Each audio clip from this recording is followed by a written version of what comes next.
ist daheim. Sind Sie der Bewerber für die Kochstelle? Ja, hallo. Hallo. Jörg Tappert, hallo. Christina Pfanne-Lechner, hallo. Ich sehe schon, das Arbeitsleben scheint ja recht locker zu sein hier. Ja. Ich habe nur ein anderes Vorstellungsgespräch in München ausgemacht und das würde ich nur ungern absagen.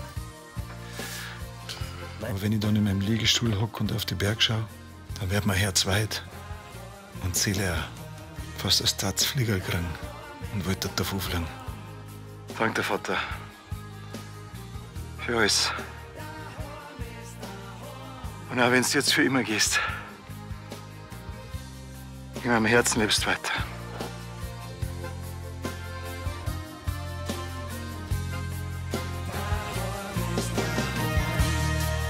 Daheim ist daheim. Da komm ich her, da will ich wieder hin. Daheim ist daheim. Dort, wo ich jeden auf der Straße kenn. Da kannst du jeden Menschen fragen. Er wird dich anschauen und dir sagen, daheim ist daheim.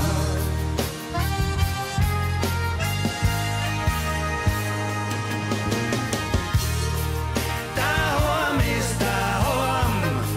Da komm ich her, da will ich wieder hin. Daheim ist daheim.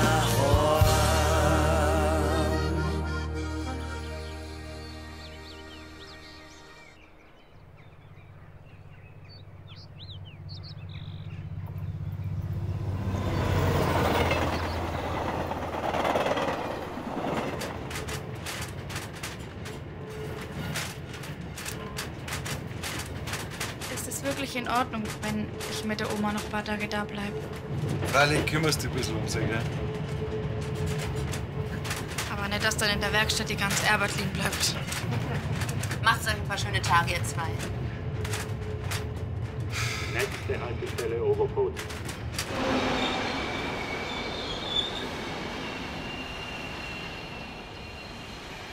Das ist unser Haltestelle, gell? Also dann. Schade, dass ihr schon fahren müsst. Lotte, mach's gut. Du auch, Christian, danke. Mike. Gut gemacht. Und danke, dass du dem Alois den Abschied ermöglicht hast, den er sich gewünscht hat. Danke dir, dass du am Vater noch mal so eine schöne Zeit geschenkt hast. Du weißt, dass du uns immer besuchen kannst, Ja. gell? Danke. Wann immer du willst. Jetzt müssen wir aber los, sonst fährt die Bahn ohne uns weg. Ohne Servus, gell? Tschüss. Du, ich freue mich, dass du noch bis übermorgen mit nach Lansing kommst, gell? Jetzt. Ich freu mich ja. Pass auf, der ist schwer. Ja. Jawohl, Mann. Oh Gott. Wer schreibt denn? Die Moni, die fragt, ob sie bei der Beerdigung vom Opa ein Lied singen kann. Soll ich zurückschreiben? Am besten noch gar nichts. Aber irgendwie müssen wir die Lansing erklären, dass keine Beerdigung gehen wird. Das überlegen wir uns auf der Heimfahrt. Jetzt kommt's. Okay. Also.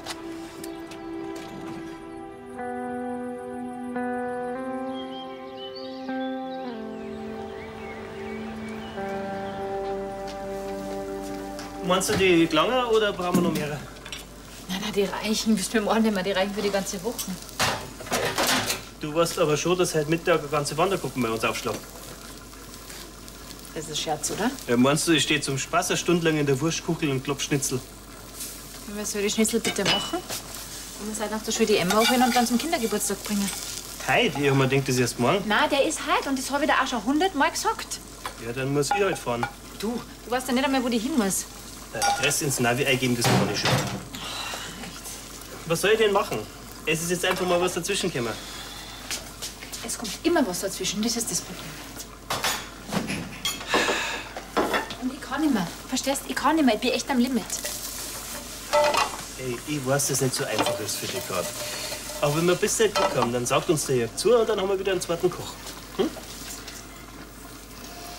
Nächster Zeit was? Was hat er denn gesagt? Bis wann das was? Bis Anfang nächster Woche. Okay. Und die paar Tage, die halten wir auch noch durch. Hm? Wir vor allem. Du willst dir leicht. Bitte.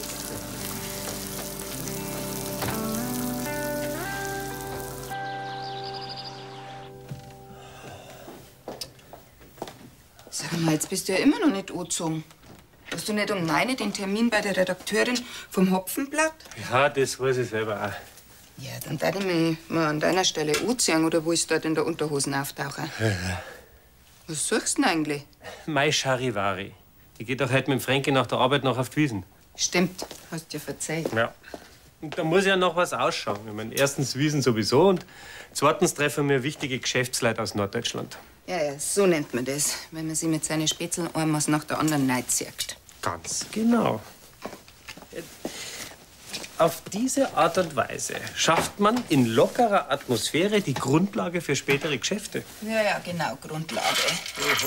Also, wenn du dein Charivari suchst.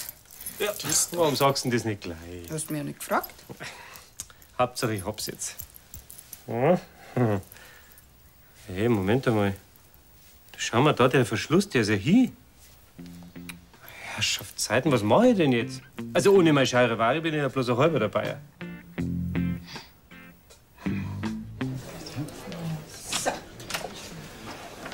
Grüß euch, Bernhard.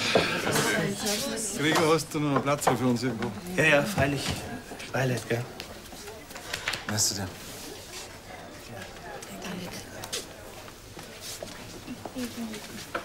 Ich hätte die auch gern unter anderen Umständen wieder gesehen.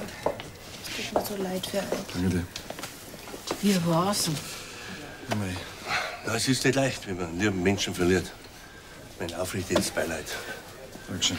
Beileid. Danke, Papa. Ich wünsche euch viel Kraft für die nächste Zeit. Ja? Auch mein Beileid natürlich. Und wenn wir irgendwas Gutes für euch tun können. Oder wenn ihr Hilfe braucht wegen der Beerdigung, gell? Das ist lieb. Aber es wird keine Beerdigung geben. Was? Wirklich? Wieso denn das? Der Vater hat sich gewünscht, dass seine Asche da drum in den Berg verstreut wird. Und das haben wir auch gemacht. Ich hab gar nicht gewusst, dass man das darf. Wir machen da in Lansing bloß eine kleine Urnenbeisitzung im engsten Familienkreis. Ich hoffe, ihr habt dafür alle Verständnis. Aber ein Mess lasst schon lesen für ihn, oder? Oder nicht? Nichts für ungut. Herr Pfarrer, Sie wissen ja, mein Vater hat es mit der Kirche nicht so gehabt, gell? Aber wenigstens eine Andacht darf sie schon kehren. Sonst können wir ja gar nicht richtig Abschied nehmen vom Alois. Teres, das kannst du so auch. Ja, aber das ist jetzt wirklich nicht das Gleiche. Ich finde, wir sollten uns da nicht einmischen. Das ist allein die Entscheidung von Mike und der Trixie. Hockt euch doch erst einmal her. Wollt ihr was trinken? Was? Apfelschorle, danke. Bitteschön.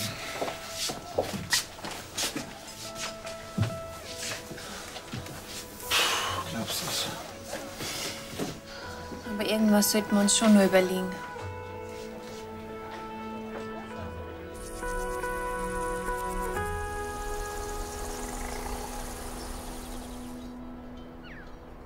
Herrschaft, du hast doch gesagt, du kannst das richten. Ich hab gesagt, ich probier's. Du kannst doch sonst auch alles. Ja, und jetzt bin ich zu nerven, dass er das vielleicht hinhauen. Dann lass mir lieber selber. Herrgott, nimm halt an Martin seins. Martin. Das kannst du vergessen. Aber bitteschön, du hast doch so ein Schönes. Ja, das soll's auch bleiben, wenn ich sehe, wie du mit deinem Sach umgehst. Okay, das wäre doch quasi im Sinne der Brauerei. Ja. Ja, genau, Martin. Jetzt tu nicht so rum und gib's ihm. Ja. Ist doch bloß ein Charivari. Bloß ein Charivari, das ist ein Erbstück von meinem Vater. Sowas so leid mir nicht. Nicht einmal an mich? Martin, bitte. Du hast was gut bei mir. Du kannst dir aussuchen, was du willst. Ich lade dich zum Essen beim Paolo ein. Oder zweimal.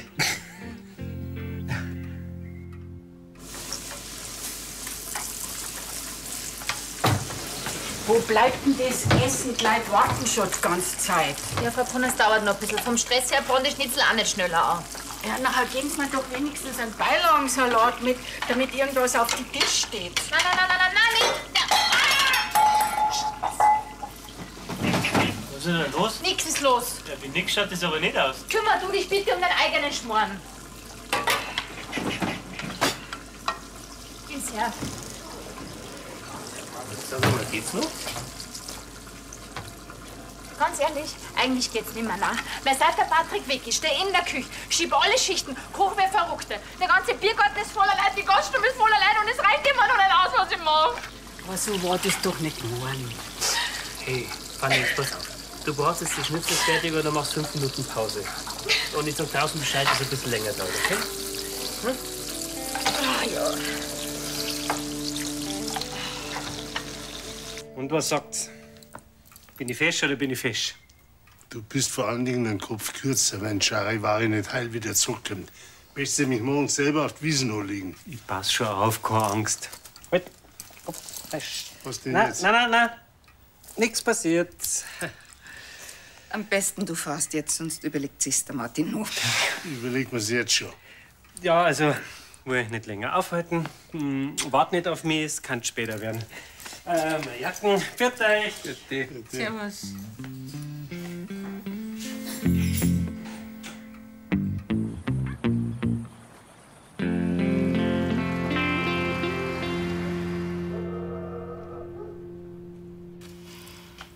Und wenn wir doch einen kleinen Leichenschmaus machen? Ich weiß nicht. Wir müssen ja nicht das ganze Dorf einladen. Aber wenigstens die Leute, die den Opa auch nahe gestanden sind. Mei, du weißt doch, wie das läuft. Dann spricht der Schattenhofer und der Pfarrer und am Ende die Vroni auch noch. Ja, na, das war nix gewesen. Also, zumindest hätte sich der Opa seine Beerdigung so nicht gewünscht. So ist es. Das weiß ich ja, aber irgendwas müssen wir machen. Die Therese hat recht, sonst kann sich keiner von ihm verabschieden. Dass der Vater gleich so beliebt war. Hm? Das hat er sich wahrscheinlich selber nicht gedacht. Der hätte sich gefreut, dass wegen ihm das ganze Dorf noch mal zusammenkommt. Trotzdem, ein Leichenschmaus, der auch viel Geld kostet, das hätte er sich nicht gewünscht. Der kennt den Vater gut genug. Ja, das stimmt. Wir müssen uns irgendwas überlegen, was zu ihm passt. Das heißt, wir müssen auf jeden Fall schon mal Eintritt verlangen. Ich würde sagen, wir warten jetzt erst mal die Urnenbeisetzung ab und dann können wir uns immer noch was überlegen. Da bin ich aber dann nicht mehr da. Ich hab mit dem Bartel noch einen Haufen Arbeit wegen dem Almabtrieb. Ihr seid mir doch nicht böse, dass ich dann schon wieder weg bin, oder? Nein, natürlich nicht. Vielleicht fällt mir ja bis morgen in der Früh was ein. Auf den Opa. Auf den Vater.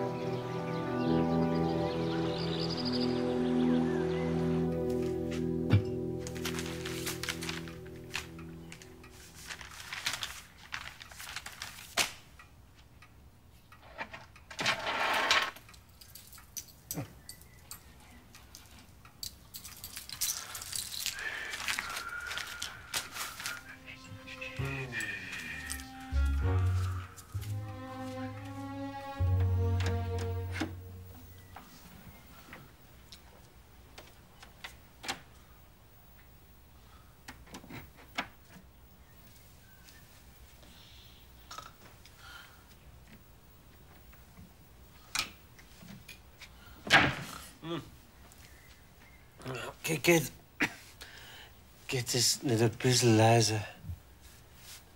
Entschuldigung, dass ich der heilige Nachtruhe störe. Wenn du mir Kopfschmerztabletten bringst, dann drück ich noch mein Auge zu. Wer trinken kann, kann sich ja selber verarzten. Entschuldigung. Es war ja bloß ein Geschäftstermin. Aber was kann ich denn dafür, wenn die Preisen eins nach der anderen bestellen? Sag mal, hast du so geschlafen? Hui. Ja, kann sein. Also, ich weiß noch, wie ich im Wohnzimmer einen Absacker genommen hab, aber wie ich raufgekommen bin, das weiß ich nicht mehr. Hast wenigstens Martin sein altes Charivari mit heimgebracht? Ja. Sag nicht, du hast es verloren. Um Gottes Willen.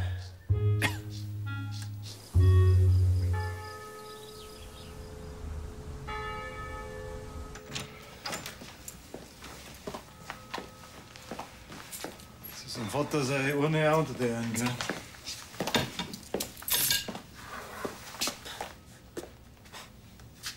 Wahnsinn, wie schnell das jetzt alles gegangen ist. Den geben wir noch, er schneidet jede Minute wieder bei der Tiere. Kriegt ihr noch einen Kaffee? Gern. Na, danke. Ich müsste dann langsam los. Ich war echt nur gern länger geblieben. Das ist schon okay, Schnecki. Die Kühe, die können nicht allein den Berg runter. Hm? Ich hol mir geschwind mein Zeug.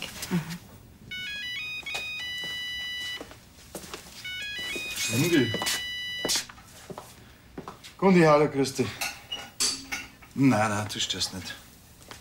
Danke dir. Aha. Was denn für eine Kisten? Na, du pass auf, ich komm gleich vorbei, okay? Ja, bin gleich da. Im Kiosk ist irgendeine Kiste gekommen mit Zeug drin. Und die Gundi weiß nicht, was damit machen soll. Was für ein Zeug? Ich weiß auch nicht, irgendwas von einer Haushaltsauflösung, wie es der Vater noch weiter verschaben hat wollen. Dann verabschiede ich mich lieber gleich, weil das dauert gewiss länger. Sagt sie am Christian einen schönen Gruß, wenn er heute Nachmittag kommt. Mach mal. Fahr langsam und melde dich, wenn du angekommen bist. Ja. Magst du nicht nur mitkommen? Vielleicht kannst du was bauen. Na danke, ich kenne am Opa seinen Geschmack. Für dich. Und sag am Bartl einen schönen Gruß, gell? Das mache ich. Am besten, ich schick den ganzen Kram gleich wieder retour. Du. Lass das mal, Mike. Ich glaube, ich habe eine Idee. Schon Zeiten. Irgendwo muss das drum doch sein. Also unten ist jedenfalls nicht. Ich habe überall geschaut. In der Küche, im Wohnzimmer, auch vor der Haustür. Vielleicht hat sie halt Franzi genommen. Nicht immer, wenn was verschwindet, war es unsere Tochter. Irgendwo muss das drum doch sein. Der Martin, der bringt mich um, wenn das weg ist. Jetzt überleg noch mal Schritt für Schritt, wo du nach der Wiesn überall warst. Nach der Wiesn. Ich weiß ja während der Wiesn schon die Hälfte nicht mehr. Am besten, ich rufe einen Frankie an. Vielleicht weiß der, was ich mit dem drum gemacht hab.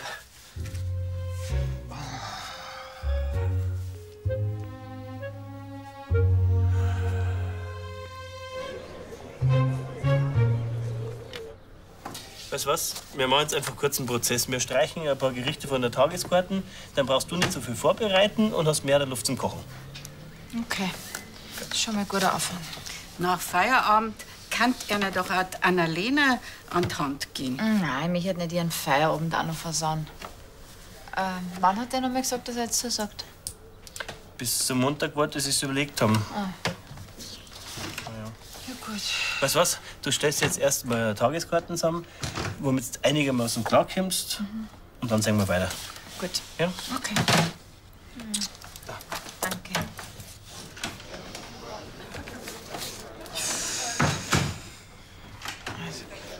Hey, Maus. Schau mal, was ich gebastelt habe. Super. Du schaust gar nicht richtig her. Zack, wow. Toll. Emma, ich habe jetzt gerade nicht wirklich viel Zeit, leider. Nie hast du für mich Zeit. Was bitte nicht jetzt damit anfangen? Aber es ist Samstag und Samstag ist unser Basteltag. Das stimmt, was du sagst. Und wir werden nachher gleich ganz viel noch basteln miteinander. Ich gehe ja schon wieder.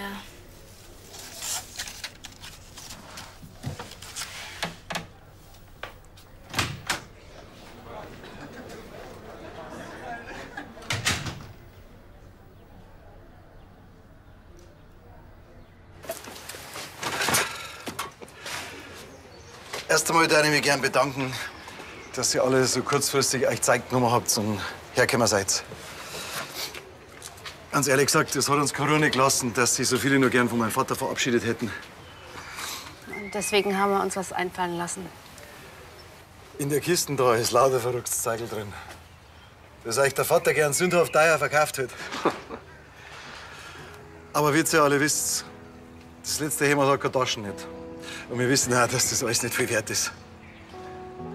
Aber sowas zum Verkaufen, das hat mein Vater für sein Leben gern gemacht. Und wir haben uns gedacht, wenn sie wer mag, vielleicht ein kleines Andenken rausnimmt, vielleicht hält dann alles so in bester Erinnerung. Also klang's zu. Das ist eine schöne Idee.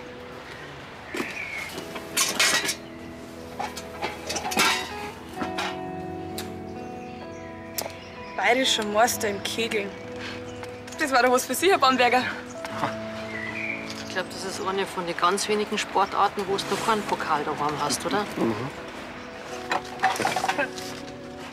Eine Tasse, wo all die Zwiderwurzen draufstehen. Da haben wir doch schon das Richtige für die Uri. Und ihr seid euch sicher, dass sie der Alois da nicht im Grab umdreht? Das ist alles verschenkt. Ich bin mir sogar sicher, dass er sich narrisch gefreut hat, wenn ihr jetzt gerade sehen könnt, wie wir da alle wegen ihm noch mal zusammengekommen sind. Dankeschön. Das bedeutet uns wirklich was. Ich hab zum Danken. Franzi, ja?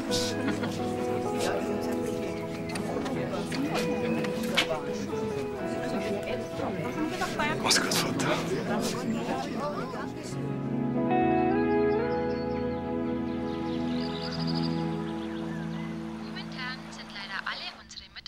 Im Gespräch. Wir stellen Sie durch, sobald eine Leitung frei wird. Ich trau nicht durch. Jetzt rufe ich seit einer Stunde bei dem blöden Wiesenfundbüro an. Glaubst du, dass ich da einmal durchkomme? Na, du warst wahrscheinlich nicht der Einzige mit einem Fetzenrausch. Hast wenigstens einen Frankie erreicht. Ja, der sagt, auf der Wiesn habe ich es noch Druck gehabt, aber sicher war er sich nicht. Und bei der Taxizentrale habe ich auch gerufen, die wissen auch nichts. Magst nicht einmal was essen? Vielleicht fällt's dir dann ein. Das ist eine gute Idee.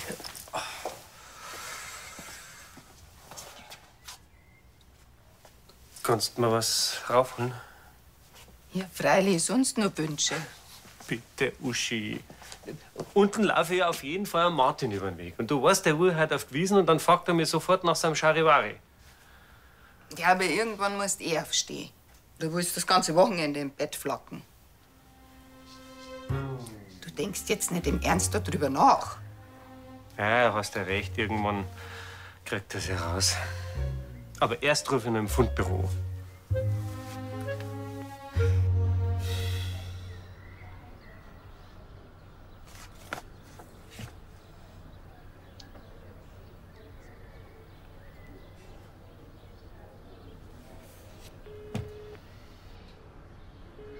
Frau Lechner, das ist ja eine nette Überraschung. Hallo. Ja, Herr Trappert, Christina. Haben Sie aber ein ausgesprochen schönes Ohr, Mensch. Ja. Ein schönes, was haben Sie gesagt, ein Ohr? Oh, ja. Entschuldigung, ich hab versehentlich auf Videotelefon gedruckt. Ja, kein Problem. Ich mach's bei mir auch an und dann können wir uns beide sehen. Ja, perfekt. Gut. Dann redet es auch gleich viel leichter, gell? Oh, hallo. Also jetzt, hallo. Also, wenn es um eine Zusage geht, ich bräuchte wirklich nur ein bisschen mehr Bedenkzeit. Ich habe gesagt Montag. Herr Trappert, ich weiß schon. Ich rufe jetzt nur an, weil... Wissen Sie, es ist so. Je länger Sie nachdenken, desto älter werde ich, weil durch den Stress dieser Dauerbelastung werde ich wirklich von Tag zu Tag gerade um 3 Tage öder. Verstehen Sie, was ich meine? Es ist eine Drohung. Vielleicht. Sagen Sie mal, gehört es bei Ihnen eigentlich zum Standardprogramm, dass Ihre Bewerber hinterher telefonieren? Na, Herr Trappert, überhaupt nicht. Tut mir leid, aber es ist so, in Ihrem Fall ist mir das wirklich wichtig.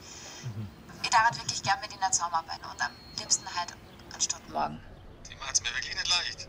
Schauen Sie mal, Trappert, wenn Sie jetzt ganz ehrlich sind, dann wissen Sie doch selber, dass ein besseres Team als das unsere sowieso nirgends finden. Wir sind nett, wir sind kompetent, wir sind zuverlässig. Penetrant haben Sie vergessen. Naja, ein bisschen vielleicht. Ja. Aber schauen Sie mal, Herr Trappert, dagegen gibt es das optimale Rezept. Einfach nur Ja sagen. Also gut. Ich gebe Ihnen meine Entscheidung so bald wie möglich. Okay? Bis dann. Herr Trappert.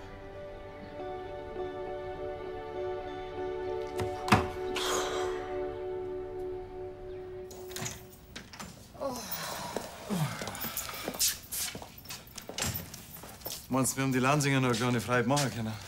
Tja, wenn man die leere Kiste schaut, glaube ich schon. Das war eine echt schöne Idee. Danke. Oh, glaubst du, das wäre denn das jetzt noch? Grüß, Erna. Pauli, was tust denn du da? Ich wollte Ihnen mal Beileid sagen, wegen am Herrn Preisinger. Das ist aber lieb, danke. Magst du schon reinkommen? Danke. Ich möchte nicht stören. Könnt ihr vielleicht noch ein kleines Andenken an Herrn Preisinger haben? Ich hab's nicht rechtzeitig zum Kiosk geschafft, weil ich Fußball spielen hab müssen. Ja, das sehe ich schon. Freilich, schau her. Du, aber besonders viel ist nicht mehr übrig, gell? Cool, ein Wundertüten.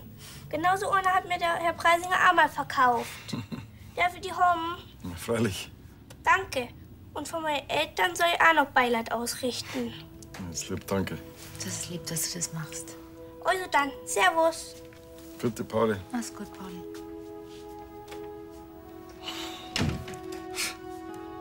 Dass der Vater einen Pauli noch mal glücklich macht, das hätte ich nicht gedacht. Und wir zwei? Wollen wir anfangen mit den Unterlagen oder wollen wir es erst später machen?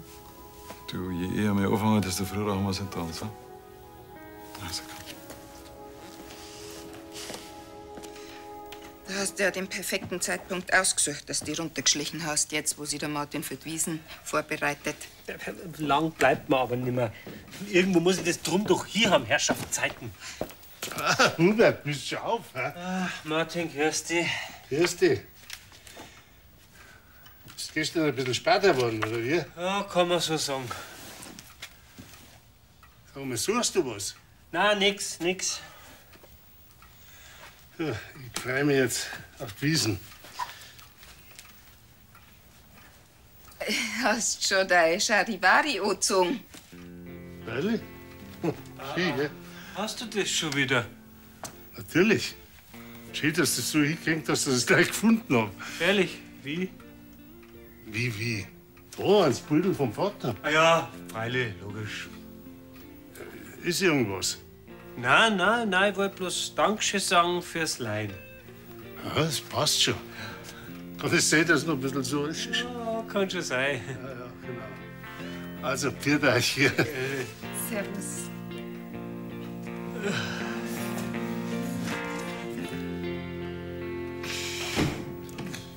Sag einmal, du kannst doch dem Trappert nicht einfach hinterher telefonieren. Was muss denn der von uns denken?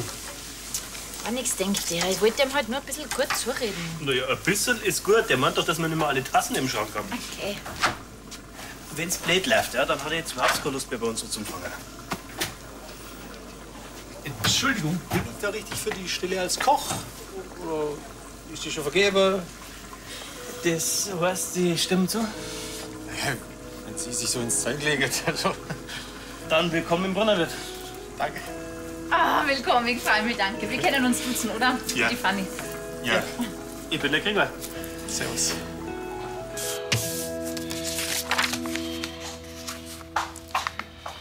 So, den Brief am Vater, seine Haftpflichtversicherung haben wir jetzt. Langsam haben wir das Wichtigste beieinander. Den Brief an die Bank hast du den auch? Ah, nein, den habe ich noch nicht gemacht. Holst du schnell den Ordner, bitte? Ja. Danke dir. Ja, den gleich noch. Muss das sein, ja? Ja.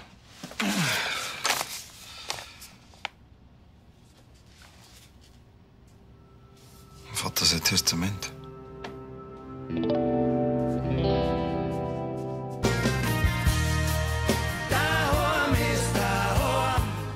Ich werd noch narrisch mit dem Drum da.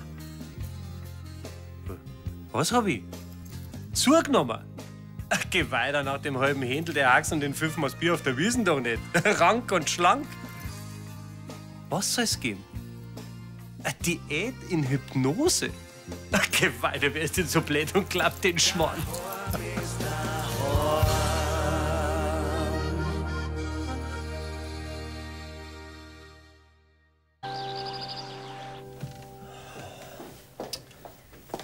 Sag mal, jetzt bist du ja immer noch nicht angezogen.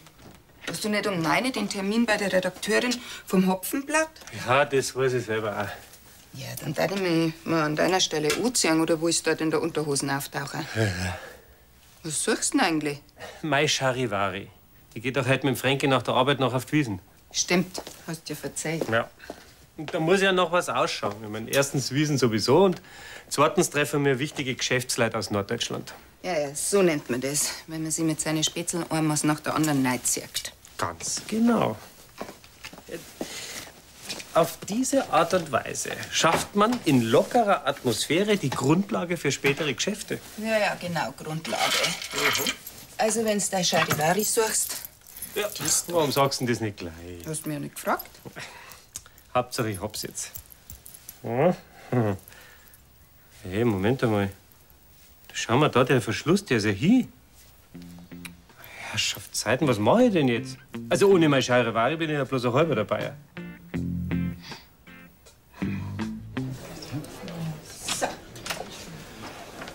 So. Grüß euch, Bernhard.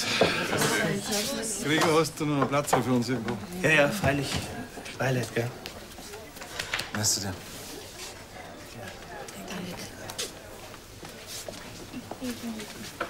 Ich hätte die auch gern unter anderen Umständen wieder gesehen. Es tut mir so leid für euch. Danke dir. Wie war's? Mei. Na, es ist nicht leicht, wenn man einen lieben Menschen verliert. Mein aufrichtiges Beileid. Dankeschön. Beileid. Danke, Herr Pfarrer. Ich wünsche euch viel Kraft für die nächste Zeit. Ja? Auch mein Beileid natürlich. Und wenn wir irgendwas Gutes für euch tun können. Oder wenn ihr Hilfe braucht wegen der Beerdigung, gell? Das ist lieb. Aber es wird keine Beerdigung geben. Was? Wirklich? Wieso denn das? Der Vater hat sich gewünscht, dass seine Asche da drum in den Berg verstreut wird. Und das haben wir auch gemacht. Ich hab gar nicht gewusst, dass man das darf. Wir machen da in Lansing bloß eine kleine Urnenbeisitzung im engsten Familienkreis. Ich hoffe, ihr habt dafür alle Verständnis. Aber ein Mess lasst schon lesen für ihn, oder? Oder nicht? Nichts für ungut. Herr Pfarrer, Sie wissen ja, mein Vater hat es mit der Kirche nicht so gehabt, gell? Aber wenigstens eine Andacht darf sie schon kehren. Sonst können wir ja gar nicht richtig Abschied nehmen vom Alois. Teres, das kannst du so auch. Ja, aber das ist jetzt wirklich nicht das Gleiche. Ich finde, wir sollten uns da nicht einmischen. Das ist allein die Entscheidung von Mike und der Trixie. Holt euch doch erst einmal her. Wollt ihr was trinken? Wasser. Apfelschorle, danke. Bitteschön.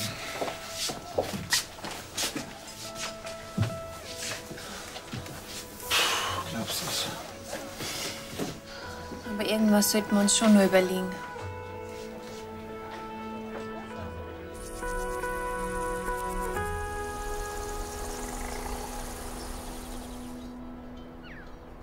Herrschaft, du hast doch gesagt, du kannst das richten.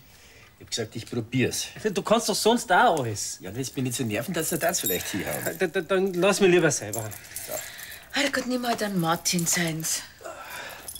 Martin. Das kannst du vergessen. Aber bitte, du hast doch so ein schönes. Ja, das soll's auch bleiben, wenn ich sehe, wie du mit deinem Sach umgehst. Okay, das wäre doch quasi im Sinne der Brauerei. Ja. Ja, genau, Martin. Jetzt tu nicht so rum und gib's ihm. Ja. Ist doch bloß ein Charivari. Bloß ein Charivari, das ist ein Erbstück von meinem Vater. Sowas so leid mir nicht. Nicht einmal an mich? Martin, bitte. Du hast was gut bei mir. Du kannst dir aussuchen, was du willst. Ich lade dich zum Essen beim Paolo ein. Oder zweimal.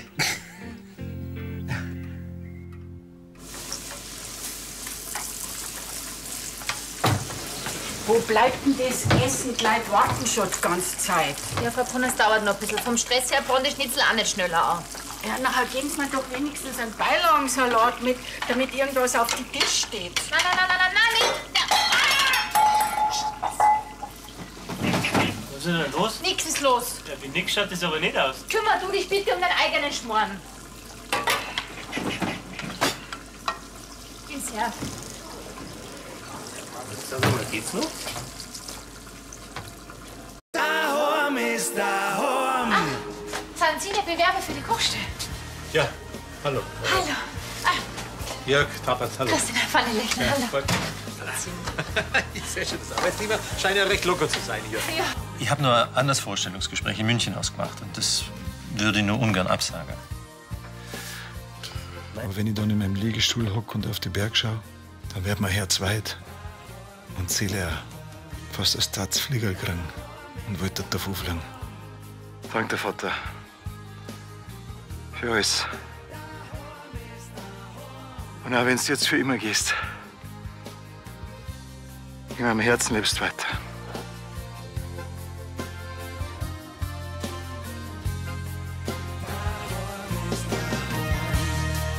Daheim ist daheim. Da komm ich her, da will ich wieder hin. Daheim ist daheim. Dort, wo ich jeden auf der Straße kenn. Da kannst du jeden Menschen fragen. Er wird dich anschauen und dir sagen, daheim ist daheim.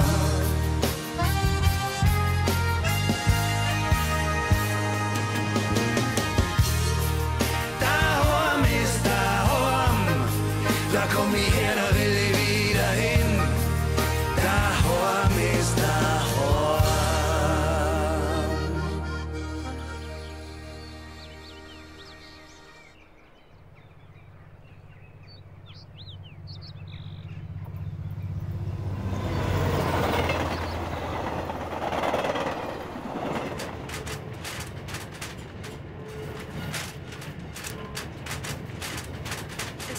eigentlich in Ordnung, wenn ich mit der Oma noch ein paar Tage da bleibe.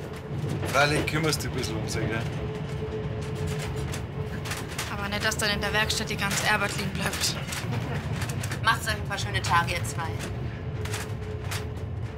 Nächste Haltestelle Oberput.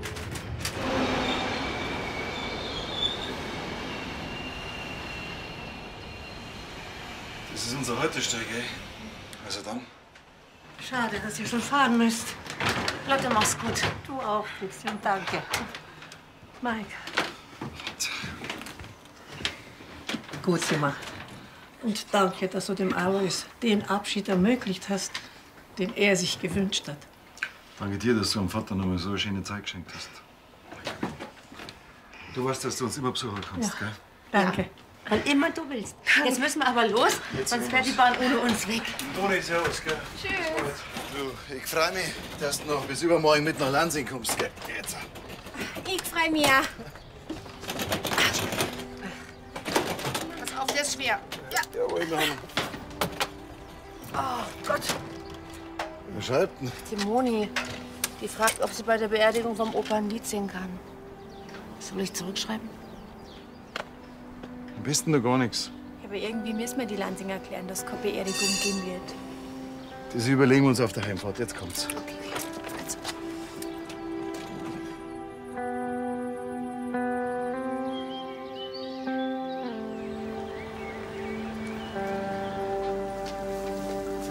Meinst du die Glanger oder brauchen wir noch mehrere? Na, die reichen bis zum Morgen nicht mehr. Die reichen für die ganze Woche. Du weißt aber schon, dass heute Mittag eine ganze Wandergruppe bei uns aufschlägt. Das ist ein Scherz, oder? Ja, meinst du, ich stehe zum Spaß eine Stunde lang in der Wurstkuchel und klopp Schnitzel? Was soll die Schnitzel bitte machen? Und wir seid nach der Schule die Emma aufhören und dann zum Kindergeburtstag bringen. Heute? Ich hab mir gedacht, das ist erst morgen. Na, der ist heute und das habe ich dir auch schon 100-mal gesagt. Ja, dann muss ich halt fahren. Du weißt ja nicht einmal, wo die hin muss. Adresse ins Navi eingeben, das kann ich schon. Was soll ich denn machen? Es ist jetzt einfach mal was dazwischen gekommen. Es kommt immer was dazwischen, das ist das Problem. Und ich kann nicht mehr. Verstehst? Ich kann nicht mehr. Ich bin echt am Limit. Ey, ich weiß, dass es nicht so einfach ist für dich gerade. Aber wenn wir bis dahin Glück haben, dann sagt uns der Jörg zu und dann haben wir wieder einen zweiten Koch. Hm? Nächster Zeit was? Was hat er denn gesagt, bis wann das was? Bis Anfang nächster Woche. Okay. Und die paar Tage, die halten wir auch nicht durch. Hm? Wir vor allem. Du willst dir leicht. Bitte.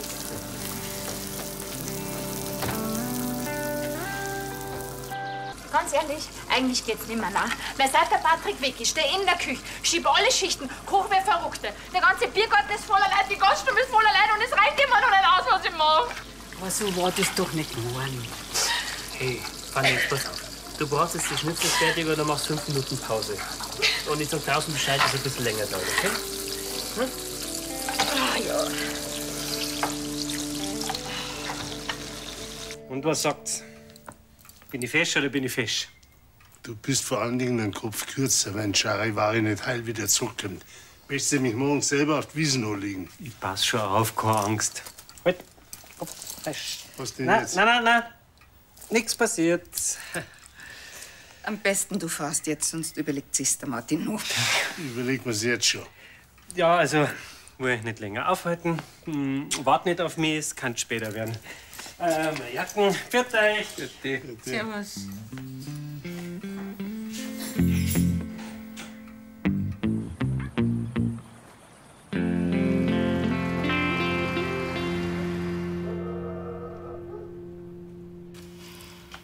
Und wenn wir doch einen kleinen Leichenschmaus machen? Ich weiß nicht. Wir müssen ja nicht das ganze Dorf einladen. Aber wenigstens die Leute, die den Opa auch nahe gestanden sind. Mei, du weißt doch, wie das läuft. Dann spricht der Schattenhofer und der Pfarrer und am Ende die Vroni auch noch. Ja, na, das war nix gewesen. Also, zumindest hätte sich der Opa seine Beerdigung so nicht gewünscht. So ist es. Das weiß ich ja, aber irgendwas müssen wir machen. Die Therese hat recht, sonst kann sich keiner von ihm verabschieden. Dass der Vater gleich so beliebt war. Hm? Das hat er sich wahrscheinlich selber nicht gedacht. Der hätte sich gefreut, dass wegen ihm das ganze Dorf noch mal zusammenkommt.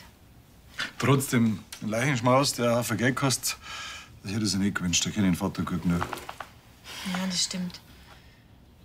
Wir müssen uns irgendwas überlegen, was zu einem passt hätte. Das heißt, wir müssen auf jeden Fall schon mal Eintritt verlangen. Ich würde sagen, wir warten jetzt erstmal die Urnenbeisetzung ab und dann können wir uns immer noch was überlegen. Da bin ich aber dann nicht mehr da. Ich hab mit dem Bartel noch einen Haufen Arbeit wegen dem Almabtrieb. Ihr seid mir doch nicht best, dass ich dann schon wieder weg bin, oder? Nein, natürlich nicht. Vielleicht fällt mir ja bis morgen in der Früh was ein. Auf den Opa. Auf den Vater.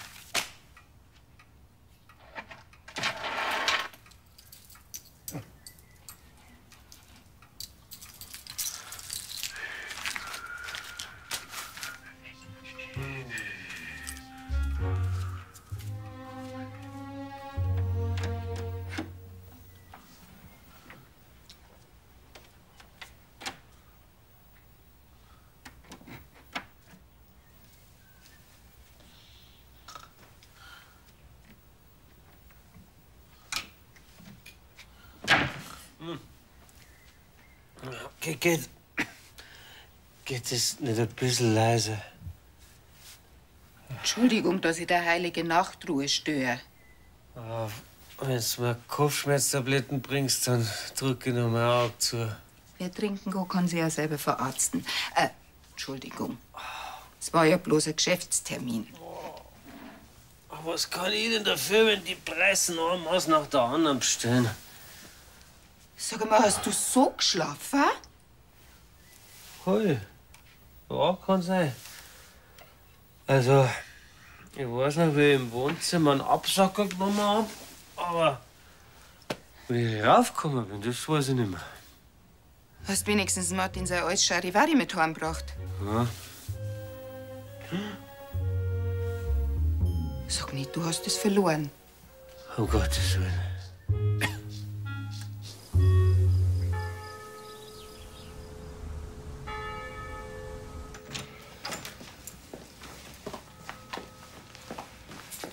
Sein Vater seine Urne auch unter der einen, gell?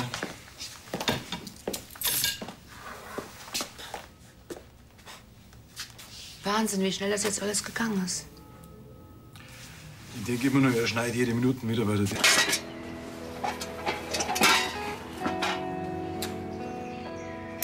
Bayerischer Meister im Kegeln. Das war doch was für Sie, Herr Bamberger. Ich glaube, das ist eine von den ganz wenigen Sportarten, wo du noch keinen Pokal daheim hast, oder? Eine Tasse, wo all die Zwiderwurzen draufstehen. Haben wir doch schon das Richtige für die Uri. Und ihr seid euch sicher, dass sie der Alois da nicht im Grab umdreht? Wenn ihr das euch verschenkt. Ich bin mir sogar sicher, dass er sich narrisch gefreut hat, wenn ihr jetzt gerade sehen könnt, wie wir da alle wegen ihm noch mal zusammengekommen sind. Danke schön. Das bedeutet uns wirklich was. Ich hab zum Danken. Franzi, ja?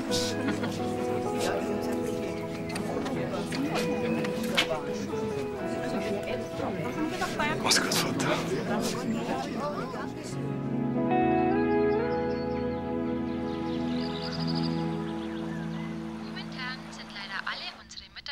Im Gespräch. Wir stellen Sie durch, sobald eine Leitung frei wird. Ich trau nicht durch. Jetzt rufe ich seit einer Stunde bei dem blöden Wiesenfundbüro an. Glaubst du, dass ich da einmal durchkomme? Na, du warst wahrscheinlich nicht der Einzige mit einem Fetzenrausch. Hast wenigstens einen Frankie erreicht. Ja, der sagt, auf der Wiesn habe ich es noch Druck gehabt, aber sicher war er sich nicht. Und bei der Taxizentrale habe ich auch angerufen, die wissen auch nichts. Magst nicht einmal was essen? Vielleicht fällt's dir dann ein. Das ist eine gute Idee.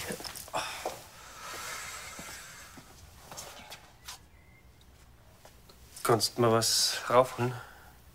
Ja, freilich, sonst nur Wünsche. Bitte, Uschi.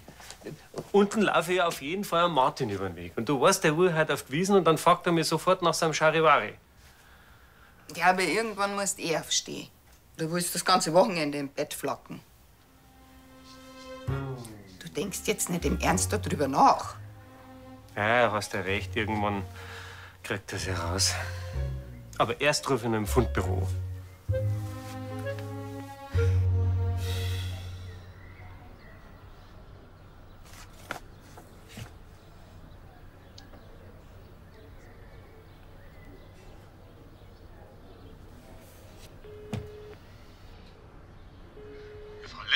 Das ist ja eine nette Überraschung. Hallo. Ja, Herr Trappert, Christina.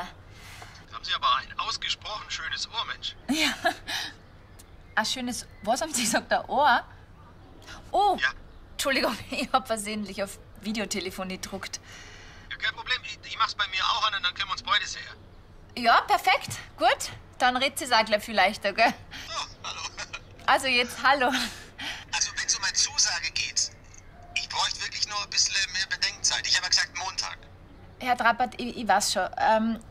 Ich rufe jetzt nur an, weil... Wissen Sie, es ist so. Je länger Sie nachdenken, desto älter werde ich, weil durch den Stress dieser Dauerbelastung werde ich wirklich von Tag zu Tag gerade um 3 Tage öder. Verstehen Sie, was ich meine? Es ist eine Drohung. Vielleicht. Sagen Sie mal, gehört es bei Ihnen eigentlich zum Standardprogramm, dass Ihre Bewerber hinterher telefonieren?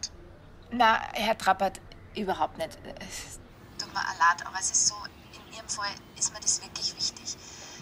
Ich darf wirklich gern mit Ihnen zusammenarbeiten und am liebsten heute anstatt morgen. Sie machen es mir wirklich nicht leicht.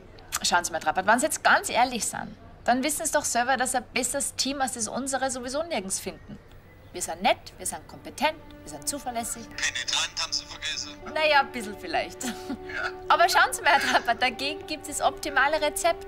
Einfach nur Ja sagen. Also gut. Ich gebe Ihnen meine Entscheidung so bald wie möglich. Okay? Bis dann. Herr Trappert.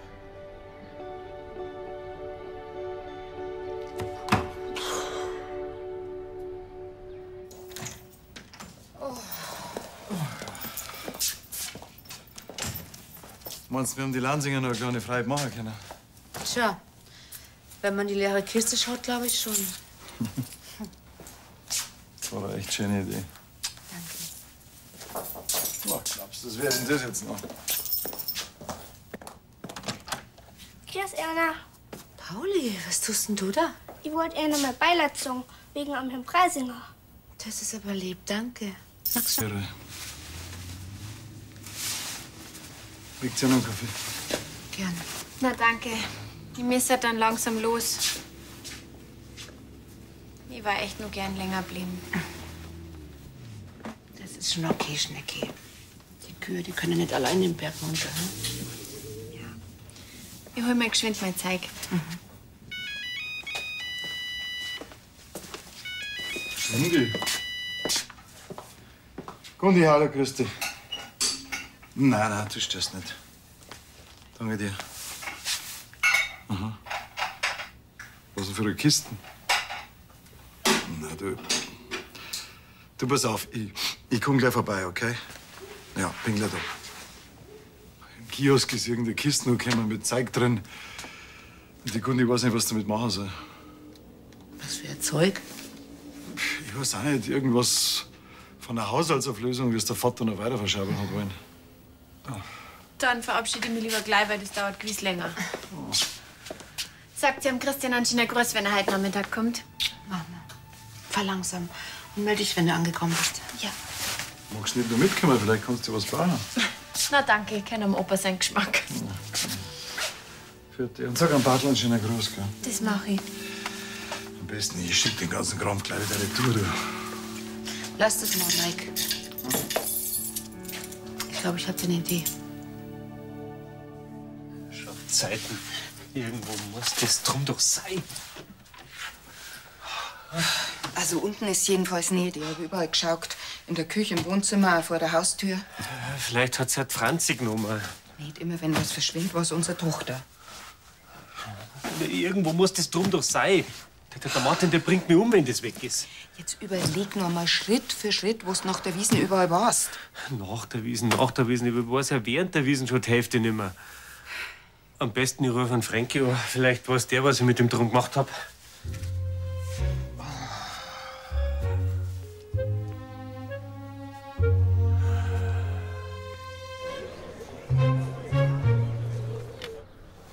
Weißt du was? Wir machen jetzt einfach kurz einen Prozess. Wir streichen ein paar Gerichte von der Tageskarten, dann brauchst du nicht so viel vorbereiten und hast mehr der Luft zum Kochen.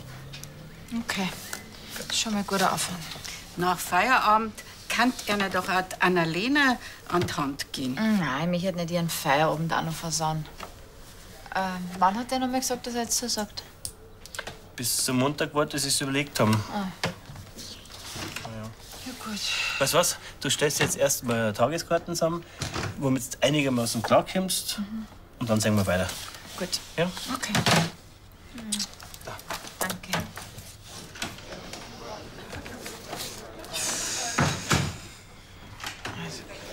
Hey, Maus. Schau mal, was ich gebastelt habe. Super. Du schaust gar nicht richtig her. Zack, wow. Toll. Emma, ich habe jetzt gerade nicht wirklich viel Zeit, leider. Nie hast du für mich Zeit. Was bitte nicht jetzt damit anfangen?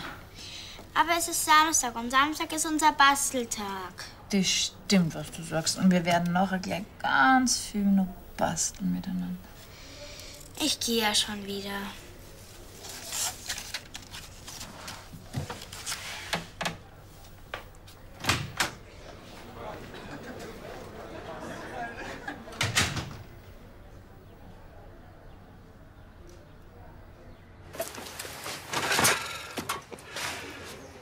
Erst einmal darf ich mich gern bedanken, dass ihr alle so kurzfristig euch Zeit genommen habt und hergekommen seid.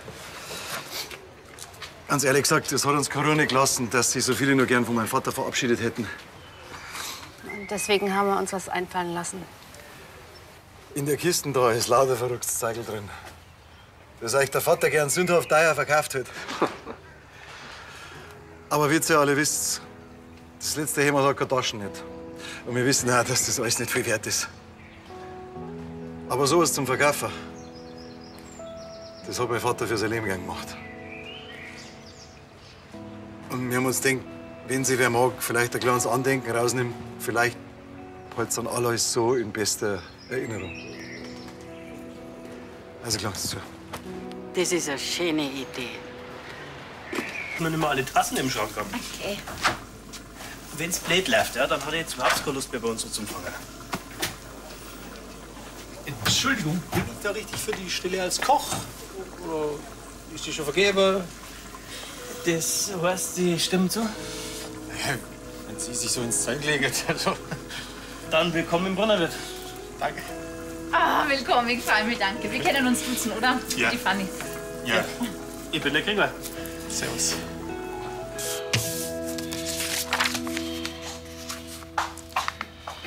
So, den Brief am Vater, seine Haftpflichtversicherung haben wir jetzt.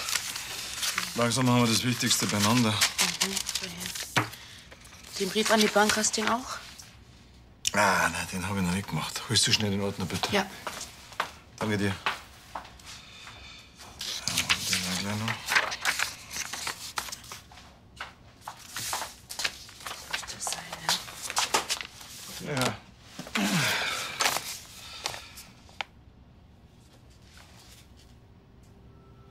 Vater, sein Testament.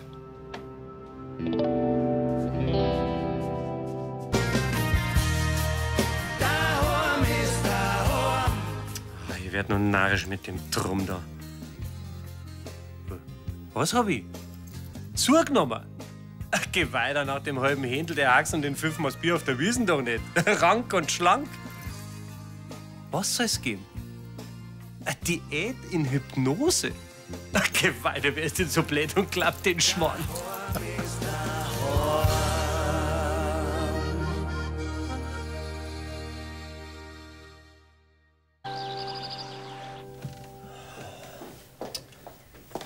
Sag mal, jetzt bist du ja immer noch nicht angezogen. Hast du nicht um 9 Uhr den Termin bei der Redakteurin vom Hopfenblatt? Ja, das weiß ich selber auch. Ja, dann darf ich mich mal an deiner Stelle anziehen oder willst du dort in der Unterhosen auftauchen? Was suchst du denn eigentlich? Mai Charivari. Ich geh doch heute mit dem Fränke nach der Arbeit noch auf die Wiesn. Stimmt, hast dir verzeiht. Ja. Und da muss ja noch was ausschauen. Ich meine, erstens Wiesn sowieso und zweitens treffen wir wichtige Geschäftsleute aus Norddeutschland. Ja, ja, so nennt man das, wenn man sie mit seinen Spätzeln einmal nach der anderen Neid zirkt. Ganz genau. Auf diese Art und Weise schafft man in lockerer Atmosphäre die Grundlage für spätere Geschäfte. Ja, ja, genau, Grundlage. Also, wenn du dein Charivari suchst. Ja, warum sagst du denn das nicht gleich? Du hast mich ja nicht gefragt. Hauptsache, ich hab's jetzt. Hey, Moment einmal. Schau mal da, der Verschluss, der ist ja hier. Herrschaftszeiten, was mache ich denn jetzt? Also ohne mein Charivari bin ich ja bloß ein halber dabei. Und ihr seid euch sicher, dass sie der Alois da nicht im Grab umdreht? Ihr euch verschenkt.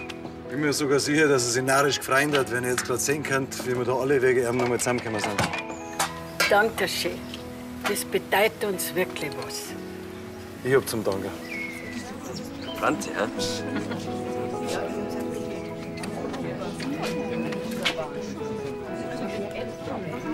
Mach's gut, Vater.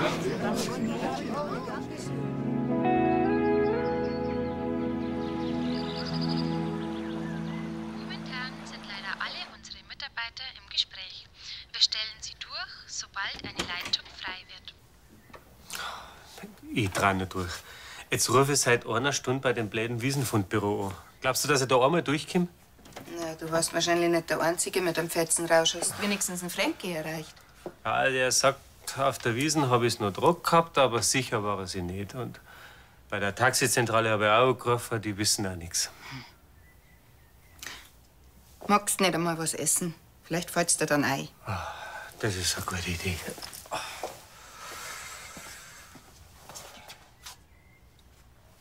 Kannst du mir was raufholen? Ja, freilich, sonst nur Wünsche. Bitte, Uschi. Unten laufe ich auf jeden Fall am Martin über den Weg. Und du weißt, der will heute auf die Wiesn und dann fragt er mich sofort nach seinem Charivari. Ja, aber irgendwann musst du aufstehen. Du willst das ganze Wochenende im Bett flacken. Du denkst jetzt nicht im Ernst darüber nach. Ja, hast ja recht. Irgendwann kriegt er sie raus. Aber erst rufe ich noch im Fundbüro.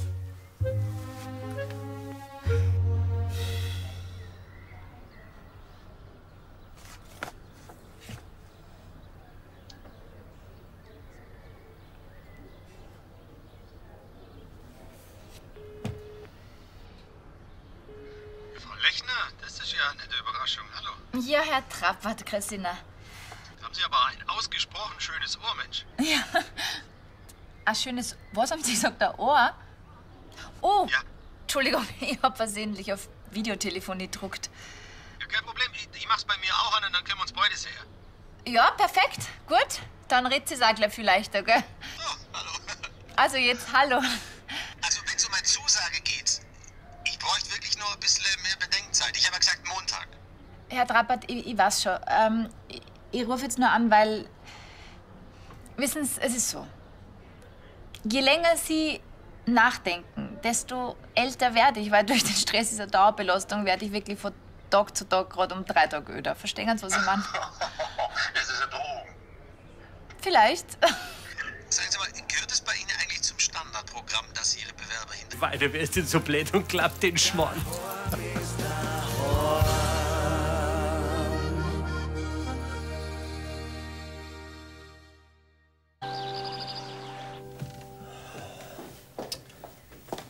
Sag mal, jetzt bist du ja immer noch nicht angezogen. Hast du nicht um 9 Uhr den Termin bei der Redakteurin vom Hopfenblatt? Ja, das weiß ich selber auch. Ja, dann darf ich mich mal an deiner Stelle anziehen oder willst du dort in der Unterhosen auftauchen? Was suchst du denn eigentlich? Mein Charivari. Ich geh doch heute mit dem Frankie nach der Arbeit noch auf die Wiesn. Stimmt, hast dir verzeiht. Ja. Und da muss ja noch was ausschauen. Ich meine, erstens Wiesn sowieso und zweitens treffen wir wichtige Geschäftsleute aus Norddeutschland. Ja, ja, so nennt man das, wenn man sie mit seinen Spätzeln eines nach der anderen neidsägt. Ganz genau. Auf diese Art und Weise schafft man in lockerer Atmosphäre die Grundlage für spätere Geschäfte. Ja, ja, genau, Grundlage. Also, wenn du dein Charivari suchst. Ja, warum sagst du denn das nicht gleich? Du hast mich ja nicht gefragt. Hauptsache, ich hab's jetzt. Hey, Moment einmal. Schau mal da, der Verschluss, der ist ja hier. Herrschaftszeiten, was mache ich denn jetzt? Also ohne mein Charivari bin ich ja bloß ein halber dabei.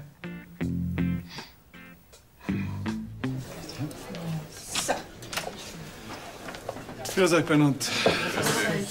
Gregor, hast du noch einen Platz für uns irgendwo? Ja, ja, freilich. Beileid, gell? Weißt du denn?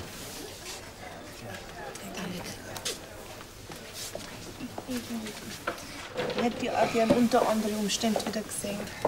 Es tut mir so leid für euch. Danke dir. Wie war's denn? Mei. Ja, es ist nicht leicht, wenn man einen lieben Menschen verliert. Mein aufrichtiges Beileid.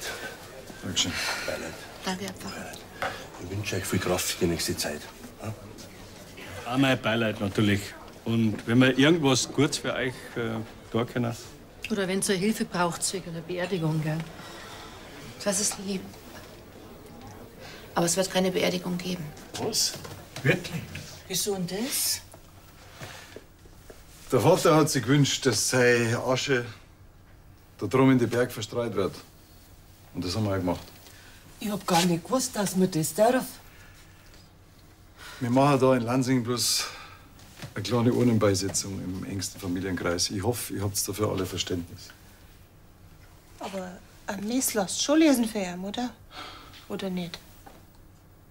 Nichts für ungut. Herr Pfarrer, Sie wissen ja, mein Vater hat es mit der Kirche nicht so gehabt, gell? Aber wenigstens eine Andacht darf sie schon kehren. Sonst können wir ja gar nicht richtig Abschied nehmen vom Alois. Teres, das kannst du so auch. Ja, aber das ist jetzt wirklich nicht das Gleiche. Gundi, hallo, grüß dich. Nein, du störst nicht. Danke dir. Aha. Was denn für eine Kisten? Na, du pass auf, ich komm gleich vorbei, okay? Ja, bin gleich da. Im Kiosk ist irgendeine Kiste gekommen mit Zeug drin. Und die Gundi weiß nicht, was damit machen soll. Was für ein Zeug? Ich weiß auch nicht, irgendwas von einer Haushaltsauflösung, das der Vater noch weiter verschaben hat wollen. Dann verabschiede ich mich lieber gleich, weil das dauert gewiss länger. Sagt sie am Christian anscheinend Gruß, wenn er heute Nachmittag kommt. Mach mal.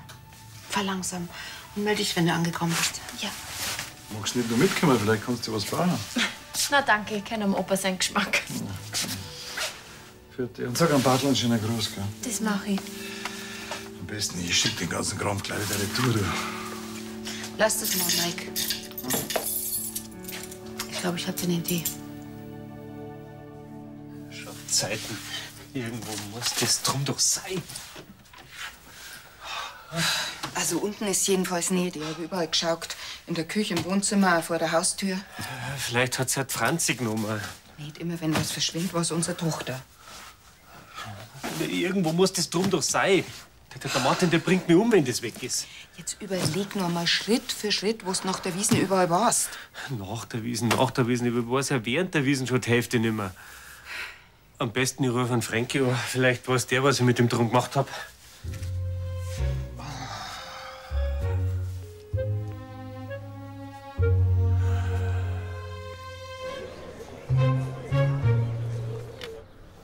Weißt du was? Wir machen jetzt einfach kurz einen Prozess. Wir streichen ein paar Gerichte von der Tageskarten. Dann brauchst du nicht so viel vorbereiten und hast mehr Luft zum Kochen. Okay. Schon mal ein guter Anfang. Nach Feierabend kann einer doch auch Annalena an die Hand gehen. Nein, mich hätte nicht ihren Feierabend auch noch versauen. Wann hat der noch mal gesagt, dass er jetzt so sagt? Bis zum Montag war, dass sie es überlegt haben. Ah. Ja, gut. Weißt du was? Du stellst jetzt erst mal Tageskarten zusammen, womit du einigermaßen klarkommst. Und dann sehen wir weiter. Gut. Ja? Okay. Danke.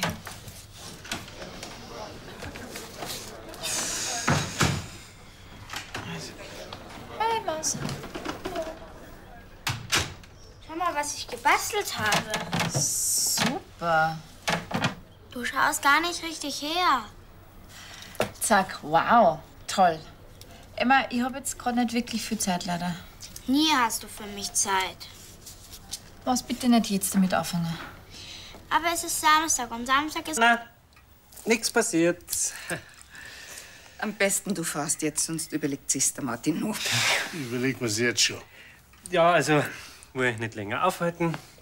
Wart nicht auf mich, es kann später werden. Meine Jacken, pfiat euch. Servus.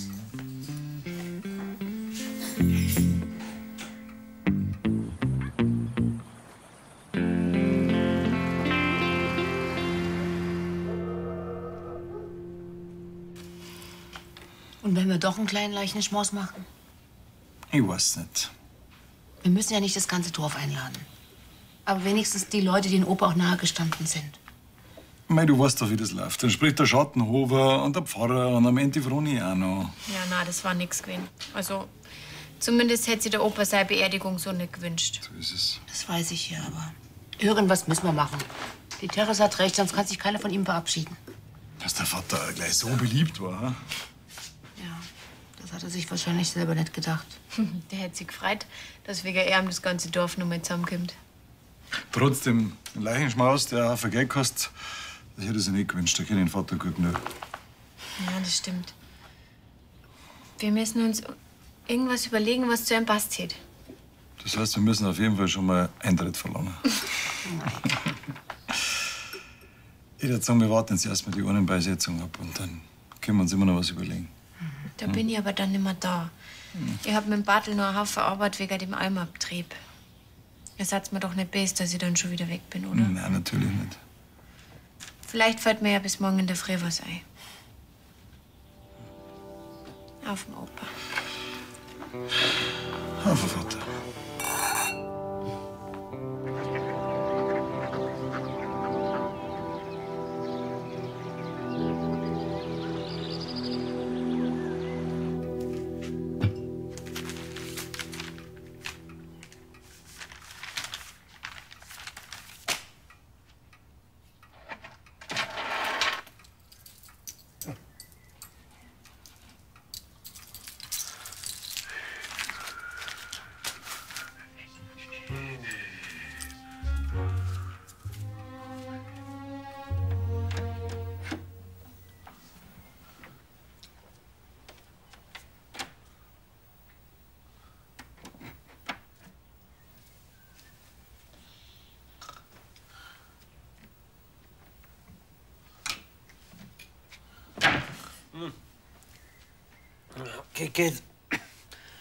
Geht es nicht ein bisschen leiser? Entschuldigung, dass ich der heilige Nachtruhe störe. Wenn du mir Kopfschmerztabletten bringst. Ja. Und da muss ja noch was ausschauen. Ich meine, erstens Wiesen sowieso und zweitens treffen wir wichtige Geschäftsleute aus Norddeutschland. Ja, so nennt man das, wenn man sie mit seinen Spätzeln einmal nach der anderen neidsägt. Ganz genau. Auf diese Art und Weise schafft man in lockerer Atmosphäre die Grundlage für spätere Geschäfte. Ja, genau, Grundlage.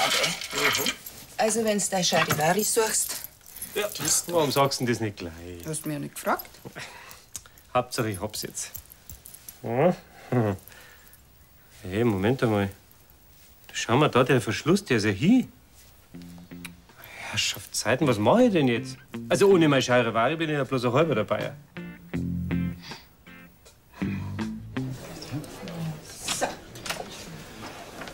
Grüß euch, Bernhard. Gregor, hast du noch einen Platz für uns irgendwo? Ja, freilich. Beileid, gell? Weißt du denn?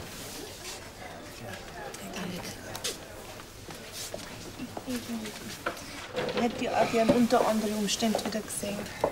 Es tut mir so leid für euch. Danke dir. Wie war's denn? Ja, es ist nicht leicht, wenn man einen lieben Menschen verliert. Mein aufrichtiges Beileid. Dankeschön. Beileid. Danke, Herr Pfarrer. Ich wünsche euch viel Kraft für die nächste Zeit. Ja?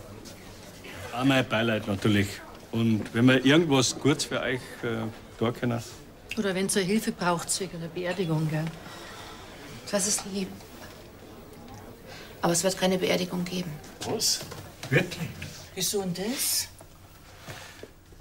Der Vater hat sich gewünscht, dass seine Asche da drum in den Berg verstreut wird. Und das haben wir auch gemacht. Ich hab gar nicht gewusst, dass man das darf. Wir machen da in Lansing bloß eine kleine Urnenbeisetzung im engsten Familienkreis. Ich hoffe, ihr habt dafür alle Verständnis. Aber ein Mess lasst schon lesen für ihn, oder? Oder nicht? Nichts für ungut. Herr Pfarrer, Sie wissen ja, mein Vater hat es mit der Kirche nicht so gehabt, gell? Aber wenigstens eine Andacht darf sie schon kehren. Sonst können wir ja gar nicht richtig Abschied nehmen vom Alois.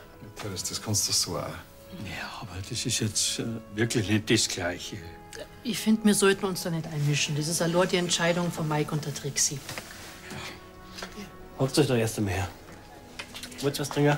Wasser. Apfelschorle, danke. Bitteschön.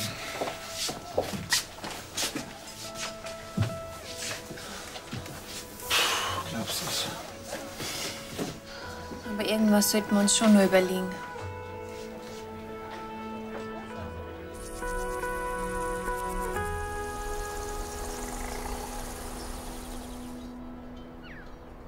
Herrschaft, du hast doch gesagt, du kannst das richten.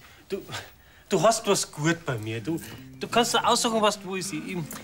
Ich lade dich zum Essen beim Paolo ein. Oder zweimal.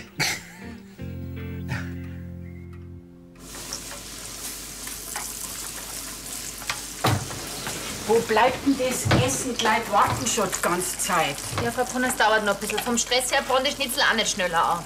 Ja, nachher geben Sie mir doch wenigstens einen Beilagensalat mit, damit irgendwas auf dem Tisch steht. Nein,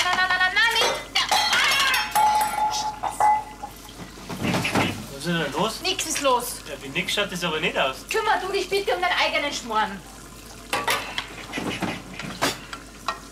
Geh's her.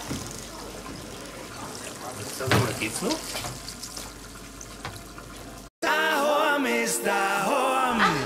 Sind Sie der Bewerber für die Kochstelle? Ja, hallo. Hallo. Jörg Tappert, hallo. Christina Pfanne-Lechner, Ja, hallo. voll. Ich sehe schon, das Arbeitsklima scheint ja recht locker zu sein hier. Ja. Ich habe nur ein anderes Vorstellungsgespräch in München ausgemacht und das würde ich nur ungern absagen. Aber wenn ich dann in meinem Liegestuhl hocke und auf die Berg schaue, dann wird mein Herz weit und Seele auch fast ein Staatsflieger kriegen und wollte davon fliegen. Danke, der Vater. Für alles. Und auch wenn du jetzt für immer gehst, in meinem Herzen lebst du weiter.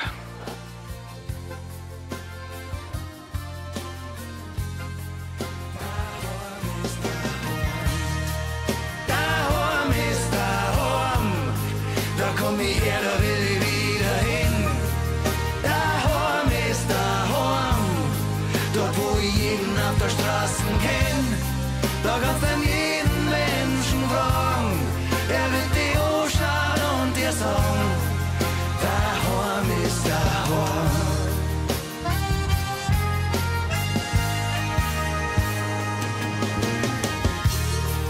Daheim ist daheim, da komm ich her, da will ich wieder hin.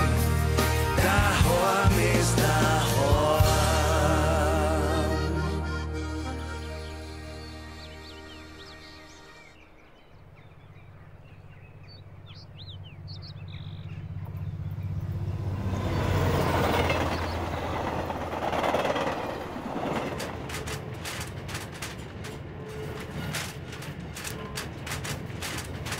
Ist es wirklich in Ordnung, wenn ich mit der Oma noch ein paar Tage da bleibe?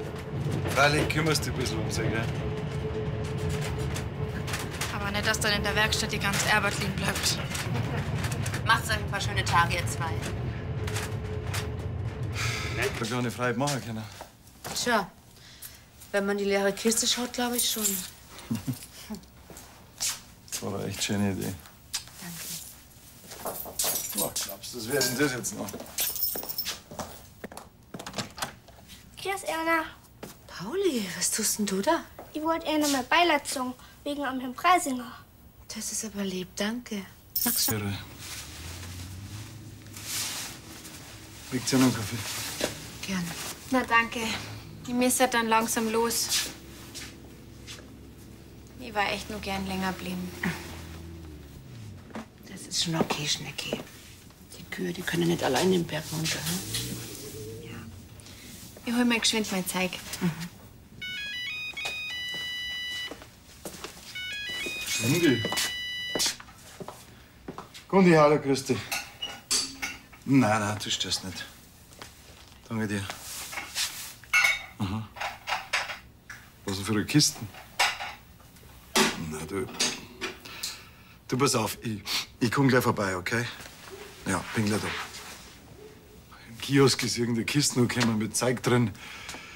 Und die Gundi weiß nicht, was damit machen soll. Was für ein Zeug? Ich weiß auch nicht, irgendwas von einer Haushaltsauflösung, wie es der Vater noch weiter verschaben hat wollen. Dann verabschiede ich mich lieber gleich, weil das dauert gewiss länger. Sagt sie am Christian anscheinend Gruß, wenn er heute Nachmittag kommt. Mama, fahr langsam und melde dich, wenn du angekommen bist. Ja. Magst du nicht nur mitkommen? Vielleicht kannst du was bauen. Na danke, ich kenne am Opa seinen Geschmack. Für dich. Und sag am Bartel einen schönen Gruß, gell? Das mache ich. Am besten, ich schick den ganzen Kram gleich wieder retour. Du. Lass das mal, Mike. Ich glaube, ich habe eine Idee. Schon Zeiten. Irgendwo muss das drum doch sein. Also unten ist jedenfalls nicht. Ich habe überall geschaut. In der Küche, im Wohnzimmer, auch vor der Haustür. Vielleicht hat sie halt Franzi genommen. Nicht immer, wenn was verschwindet, war es unsere Tochter. Irgendwo muss das drum doch sein. Der Martin, der bringt mich um, wenn das weg ist. Jetzt überleg noch mal Schritt für Schritt, wo du nach der Wiesn überall warst. Nach der Wiesn. Ich weiß ja während der Wiesn schon die Hälfte nicht mehr.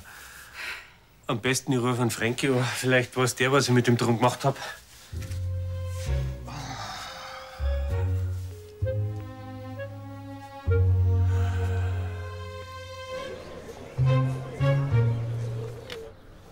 Weißt du was? Wir machen jetzt einfach kurz einen Prozess. Wir streichen ein paar Gerichte von der Tageskarten. Dann brauchst du nicht so viel vorbereiten und hast mehr der Luft zum Kochen. Okay. Das ist schon mal ein guter Anfang. Nach Feierabend kann einer doch auch Annalena. Oh, glaubst du, das wäre denn das jetzt noch? Grüß, Erna. Pauli, was tust denn du da? Ich wollte Erna mal Beileid sagen, wegen am Herrn Preisinger. Das ist aber lieb, danke. Magst du? Kriegt's ja noch einen Kaffee? Gern. Na danke. Ich müsste dann langsam los. Ich war echt nur gern länger geblieben. Das ist schon okay, Schnecki. Die Kühe, die können nicht allein den Berg runter. Hm? Ich hol mir geschwind mein Zeug.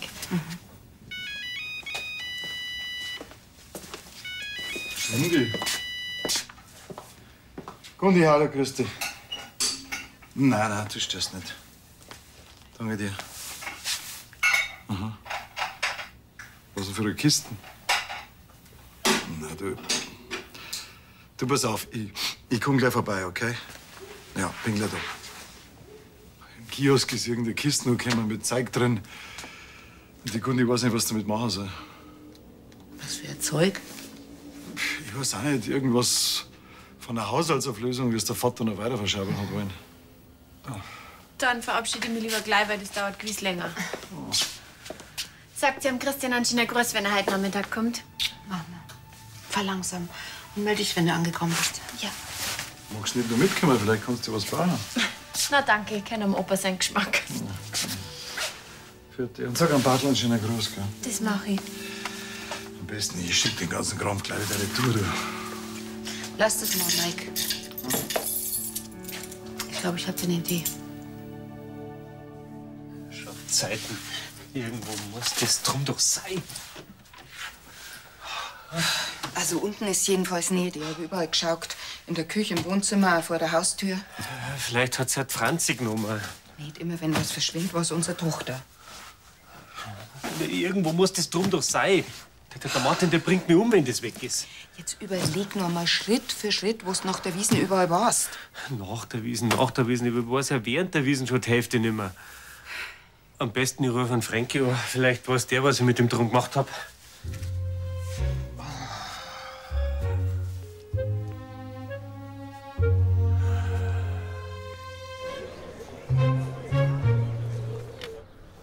Weißt du was? Wir machen jetzt einfach kurz einen Prozess. Wir streichen ein paar Gerichte von der Tageskarten. Dann brauchst du nicht so viel vorbereiten und hast mehr der Luft zum Kochen. Okay. Das ist schon mal ein guter Anfang. Nach Feierabend kann einer doch auch Annalena an die Hand gehen. Nein, mich hätte nicht ihren Feierabend auch noch versauen. Wann hat der noch mal gesagt, dass er jetzt zusagt? Bis zum Montag wartest.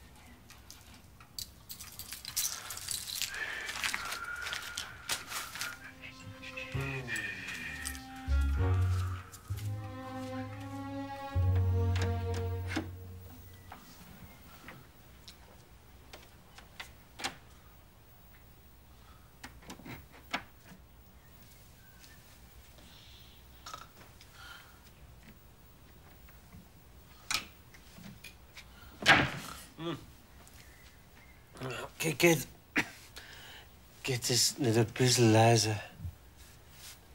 Entschuldigung, dass ich der heilige Nachtruhe störe. Ah, wenn du mir Kopfschmerztabletten bringst, dann drücke ich noch mein Auge zu. Wer trinken kann, kann sich ja selber verarzten. Entschuldigung. Es war ja bloß ein Geschäftstermin. Aber was kann ich denn dafür, wenn die Preisen ein Maß nach der anderen bestellen? Sag mal, hast du so geschlafen? Hey. Ja, kann sein.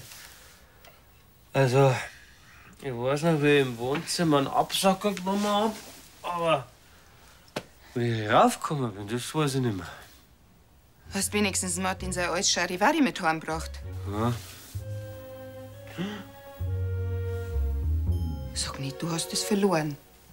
Um Gottes Willen.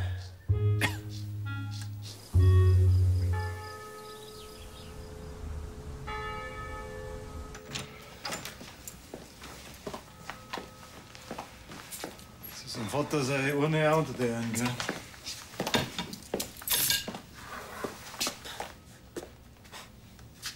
Wahnsinn, wie schnell das jetzt alles gegangen ist. Ich denke immer nur, er schneit jede Minute wieder bei der Tiere. Kriegt ihr noch einen Kaffee? Gern. Na, danke. Ich müsste dann langsam los. Ich war echt nur gern länger geblieben. Das ist schon okay, Schnecki. Die Kühe, die können nicht allein den Berg runter. Hm? Ich hol mir geschwind mein Zeug. Schnudi. Gundi, hallo, grüß dich. Nein, du störst nicht. Danke dir. Aha. Was denn für eine Kisten? Na, du pass auf, ich komm gleich vorbei, okay? Ja, bin gleich da. Im Kiosk ist irgendeine Kiste gekommen mit Zeug drin. Und die Gundi weiß nicht, was damit machen soll. Was für ein Zeug? Ich weiß auch nicht, irgendwas von einer Haushaltsauflösung, das der Vater noch weiter verschaben hat wollen. Dann verabschiede ich mich lieber gleich, weil das dauert gewiss länger. Aber wie ihr alle wisst, das letzte Hemd hat keine Taschen nicht. Und wir wissen auch, dass das alles nicht viel wert ist. Aber sowas zum Verkaufen, das hat mein Vater für sein Leben gern gemacht. Und wir haben uns gedacht, wenn sie wer mag, vielleicht ein kleines Andenken rausnehmen, vielleicht hält dann alles so in bester Erinnerung. Also klang's zu. Das ist eine schöne Idee.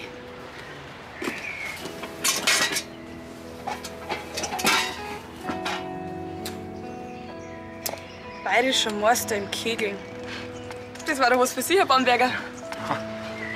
Ich glaube, das ist eine von den ganz wenigen Sportarten, wo du noch keinen Pokal daheim hast, oder?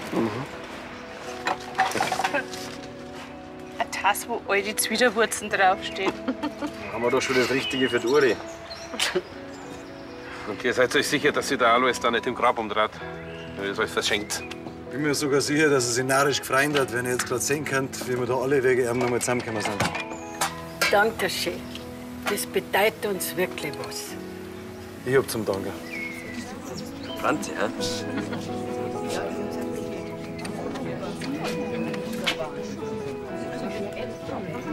Mach's gut, Vater.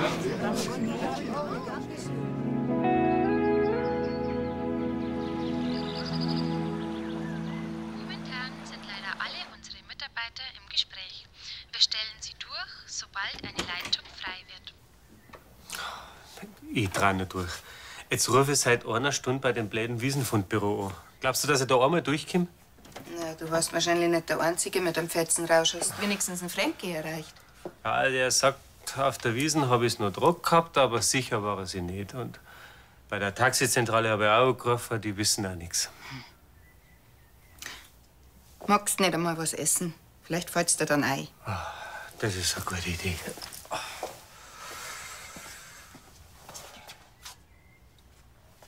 Kannst du mir was raufholen? Ja, freilich, sonst nur Wünsche. Bitte, Uschi. Unten laufe ich auf jeden Fall am Martin über den Weg. Und du weißt, der will heute auf die Wiesn und dann fragt er mich sofort nach seinem Charivari. Ja, aber irgendwann musst du eh aufstehen. Du willst das ganze Wochenende im Bett flacken. denkst jetzt nicht im Ernst darüber nach. Ja, hast ja recht. Irgendwann kriegt er sie raus. Aber erst rufe ich noch im Fundbüro.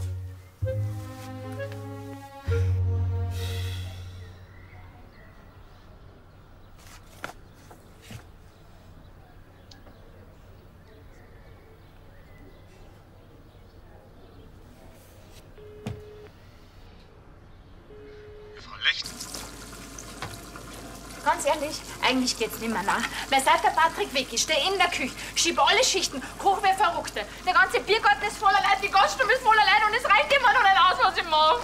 Aber so war das doch nicht geworden. Hey, Fanny, pass auf. Du brauchst jetzt die Schnitzel fertig oder machst 5 Minuten Pause. Und ich sag draußen Bescheid, dass es ein bisschen länger dauert, okay? Hm? Ah, ja. Und was sagt's? Bin ich fesch oder bin ich fesch? Du bist vor allen Dingen ein Kopf kürzer, wenn Charivari nicht heil wieder zurückkommt. Möchtest du mich morgen selber auf die Wiesen anlegen? Ich pass schon auf, keine Angst. Halt, Kopf fesch. Was denn Nein, jetzt? nein. Nichts passiert. Am besten du fährst jetzt, sonst überlegt sich der Martin noch. Überleg mir's jetzt schon. Ja, also, will ich nicht länger aufhalten. Wart nicht auf mich, es kann später werden. Meine Jacken, pfiat euch. Servus.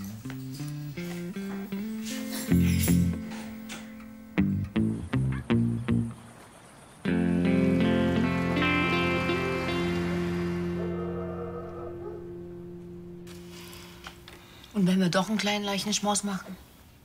Ich weiß nicht. Wir müssen ja nicht das ganze Dorf einladen. Aber wenigstens die Leute, die den Opa auch nahe gestanden sind. Mei, du weißt doch, wie das läuft. Dann spricht der Schattenhofer und der Pfarrer und am Ende die Vroni auch noch. Ja, na, das war nix gewesen. Also, zumindest hätte sich der Opa seine Beerdigung so nicht gewünscht. So ist es. Das weiß ich ja, aber irgendwas müssen wir machen. Die Therese hat recht, sonst kann sich keiner von ihm verabschieden. Dass der Vater gleich so beliebt war. Ja, das hat er sich wahrscheinlich selber nicht gedacht. Der hätte sich gefreut, dass wegen ihm das ganze Dorf noch mal zusammenkommt. Trotzdem, ein Leichenschmaus, der für Geld kostet, das hätte ich sich nicht gewünscht. Da kennt den Vater gut genug. Ja, das stimmt. Wir müssen uns irgendwas überlegen, was zu ihm passt hätte. Das heißt, wir müssen auf jeden Fall schon mal Eintritt verlangen. Ich würde sagen, wir warten jetzt erstmal die Urnenbeisetzung ab und dann können wir uns immer noch was überlegen. Da bin ich aber dann nicht mehr da. Ich hab mit dem Bartel noch einen Haufen Arbeit wegen dem Almabtrieb. Ihr seid mir doch nicht böse, dass ich dann schon wieder weg bin, oder? Nein, natürlich nicht. Vielleicht fällt mir ja bis morgen in der Früh was ein. Auf den Opa. Auf den Vater.